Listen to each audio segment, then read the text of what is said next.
आर्यों की प्रशासनिक इकाई को कितने भागों में बांटा गया था? 5। आर्यों का मुख्य व्यवसाय क्या था? पशुपालन व कृषि करना। शेरशाह सूरी के समय में भूमि माप के लिए 32 अंक वाला सिकंदरी गज व सन की डंडी का प्रयोग होता था। शिवाजी के समय में उपज का कितना भाग राजस्व के रूप में वसूल किया जाता था? 33% भाग राजस्व के रूप में वसूल किया जाता था, बाद में बढ़ाकर 40% कर दिया गया था। भारत में नागरिक सेवा का जनक किसे माना जाता है? Lord Cornwallis.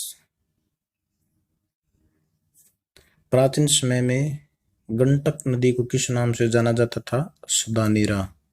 सिंधु सभ्यता की मुख्य फसलें कौन सी हैं? गेहूं तथा जौ। सूतकागेंडोर सभ्यता स्थल किस नदी के किनारे स्थित है? दाशक। स्थायी बंदोबस्त पद्धति को कब लागू किया गया था? 1793 में। 5 नदियों की भूमि के उपनाम से किसे जाना जाता है? पंजाब। अमृत क्रांति का संबंध किस योजना से है? नदी जोड़ो परियोजना। हरित क्रांति का संबंध किससे है? खाद्यान्न उत्पादन। प्राचीन समय में घग्गर नदी को किस नाम से जाना जाता था? दृश्यद्युति। मानव द्वारा सर्वप्रथम प्रयुक्त अनाज कौन सा था? चावल। कृषि करने का प्रथम उदाहरण किस स्थान से प्राप्त होता है? मेहरगढ़। खालसा भूमि किसे कहा जाता है? जो भूमि प्रत्यक्ष रूप से राजा के नियंत्रण में होती थी। जागीर भूमि किसे कहा जाता है? तनख्वाह के बदले दी जाने वाली भूमि को। दक्षिण भारत की गंगा के नाम से किसे जाना जाता है? कावेरी। देश में गेहूं के उत्पादन में प्रथम स्थान किस राज्य का है? उत्तर प्रदेश। प्राचीन समय में झेलम नदी को किस नाम से जाना जाता था? वितस्ता। ऋग्वेद में किस नदी का उल्लेख सर्वाधिक बार हुआ है? सिंधु। पवित्र नदी किसे माना जाता है? गंगा।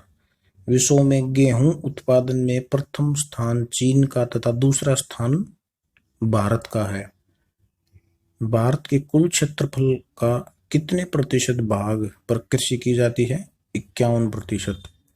भारत एवं पाकिस्तान सिंधु नदी जल समझौते के अनुसार सिंधु, झेलम तथा चिनाब के संपूर्ण जल का कितने प्रतिशत भाग उपयोग कर सकता है? यह है 20%। प्राचीन समय में चिनाब नदी को किस नाम से जाना जाता था? आस्कनी। किस रियासत को विलय पत्र पर हस्ताक्षर करने के बाद भारत में मिलाया गया था? जम्मू कश्मीर। किस अधिनियम के द्वारा प्रांतों में द्वैध शासन व्यवस्था को समाप्त कर दिया गया था? 1935 का भारत शासन अधिनियम। नलकूपों द्वारा सर्वप्रथम सिंचाई क्षेत्र किस राज्य में है? यह सर्वाधिक सिंचाई क्षेत्र है उत्तर प्रदेश में। सबसे कम सिंचित क्षेत्र वाला राज्य कौन सा है? असम। भारत की मुख्य खाद्य फसल कौन सी है? चावल। चावल का सर्वाधिक उत्पादन करने वाला राज्य है पश्चिम बंगाल।